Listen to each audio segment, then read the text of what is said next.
Who else has objections for the week? Our biggest number one is cost by far. That's the objection. Let me hear it. Oh, okay.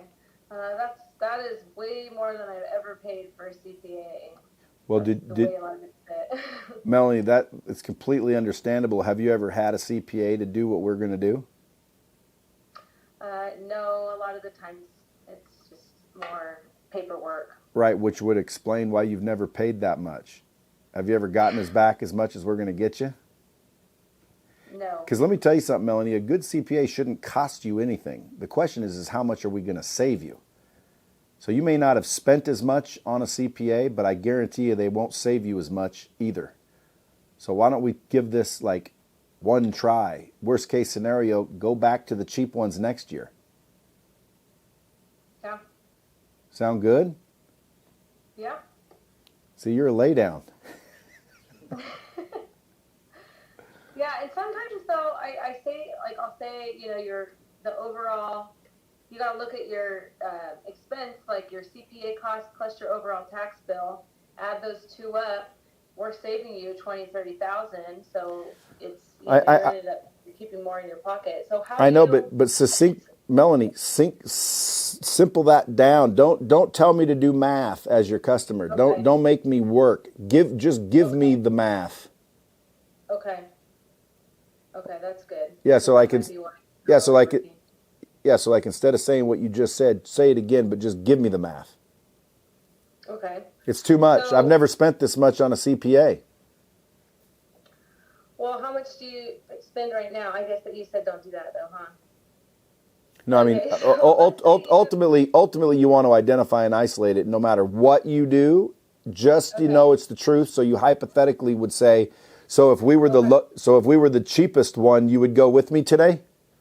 Yeah. So if you were the cheapest one, you'd go with me today. Now, again, if they say yes, well then, again, the cost is real, because if it's not the real cost, you know what they'd say? They'd say, well, then I'd think about it. Okay, if they say anything but yes, folks, trust me. There's something else, and you want to root it out by the same exercise. Yeah. Well, what's really stopping you if it's not the money?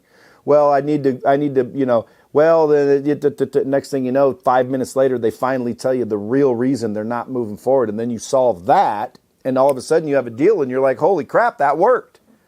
But let's just pretend it is the cost. Maybe it is. So here's what I would say in your shoes to follow the steps and procedures.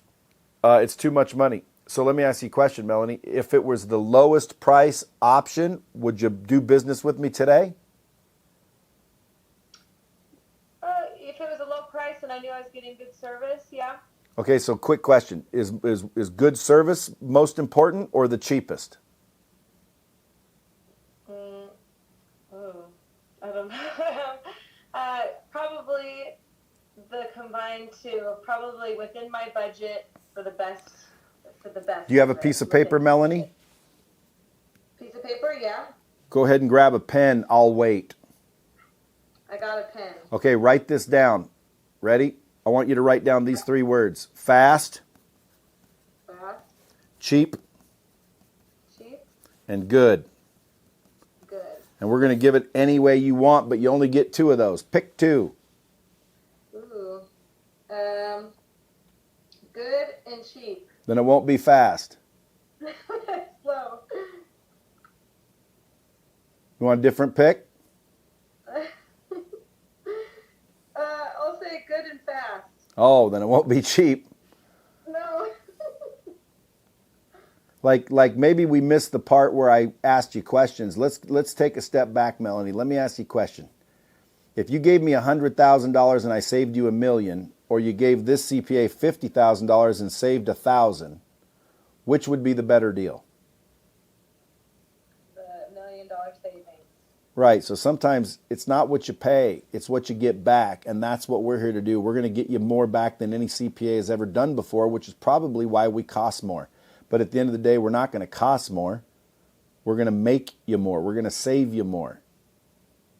Does that make sense? Yeah. And by the way, yeah, if you can see your way to trust in me on this purchase or this sale or this contract or whatever it is you guys sell, if you guys can give me 5% of your trust, I'll earn the other 95%. And by the way, if she would have said yes and it really was the money, then I would have took it away. Because I would have said, so if I were the cheapest, you would have bought? And you would have said yes, which means that is the problem. You're the most expensive. Well, then I got to build value. Why? Well, because, dude, the value of your product or service is not higher than their money. Well, what does it cost them? If it costs them 50 grand, what, dude, use logic. Why wouldn't you give me 50 grand to save you 250 grand in taxes? And they'd go, well, I don't necessarily believe you're going to save me 250,000 in taxes. What's that? That means they don't trust you. That means they don't believe you. That means you didn't build the trust. So it may have been a step that you missed, which is why it's important to do every step exactly right. But with that being said, and that being the example, you can also say something like, folks, let me ask you a question. Worst case scenario, you spend a little too much on a CPA this year. Best case scenario, what's the best case scenario? And let them answer it. Like we're role playing, Melanie. I'm you and you're the customer. So worst case scenario, you spend a little too much on a CPA this year. Melanie, what's the best case scenario? That I find the best CPA that I've ever had. And that I save a ton of money. And I have a lifelong relationship. And by the way, you can keep going, and then you start helping them. And then you start helping them after they've named some on their own. Then you start helping them. And you have a trusted source in the industry, and you have somebody that's studying the records every day, and they'll reach out to you and save you money before you even have to ask us about it. And this is probably a good idea to move forward on, isn't it, Melanie? That's good, yeah. I'm going to use both of those. Yeah, it's not always, listen, cost versus price. You guys know the difference? Cost versus price? There's a cost and there's a price. So let's say, for example, you have two cars. One is $20,000. What's that? The cost or the price? Price. That's the price. $20,000. Write it down. Then you got another car. It's $30,000. What's that? The cost or the price? Anybody? Another car, $30,000 price. That's the price. Okay, so you got a $20,000 car with a price of $20,000. You got a $30,000 car with a price of $30,000. Which one's cheaper?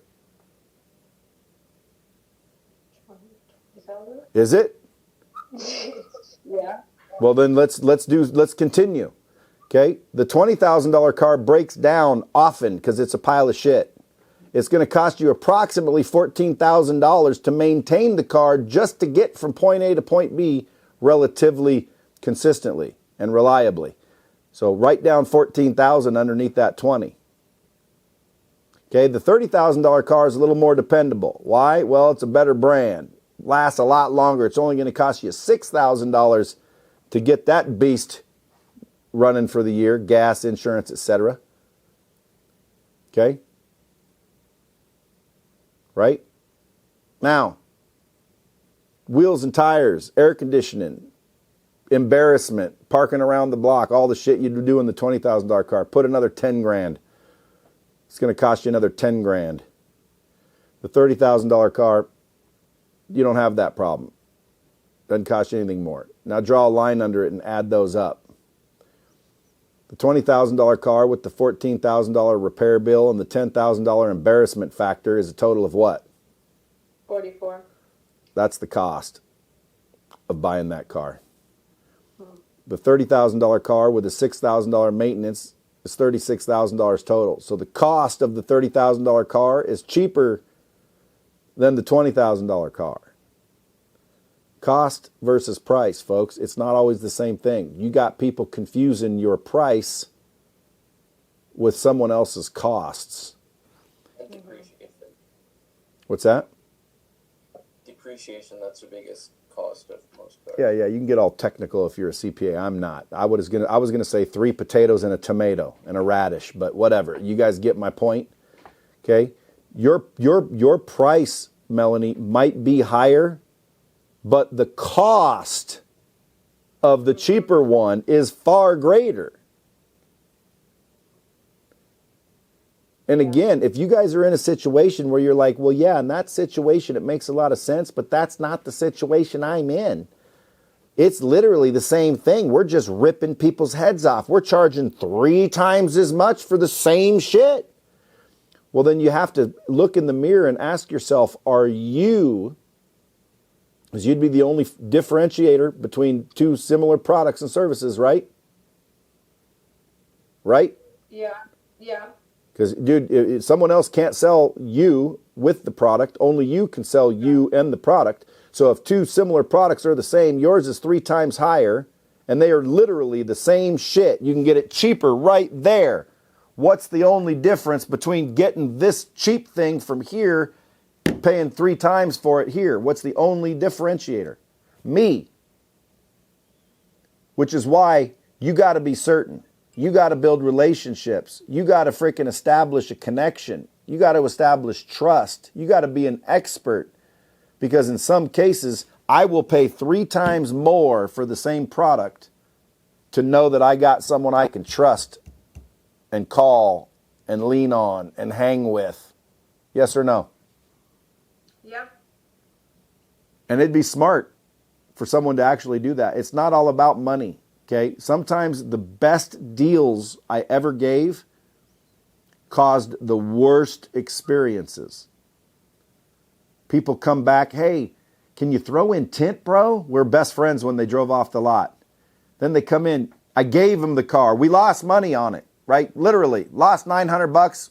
You know, they're happy, everybody's happy. You know, they leave. We lose money on the car. They swing in, hey, dude, can you throw in a little tint? Bro, I can't, man. I lost $900 on that. Well, dude, I thought I was your friend, man. Well, can you at least fill up the tank? So you want me to lose $960, dude?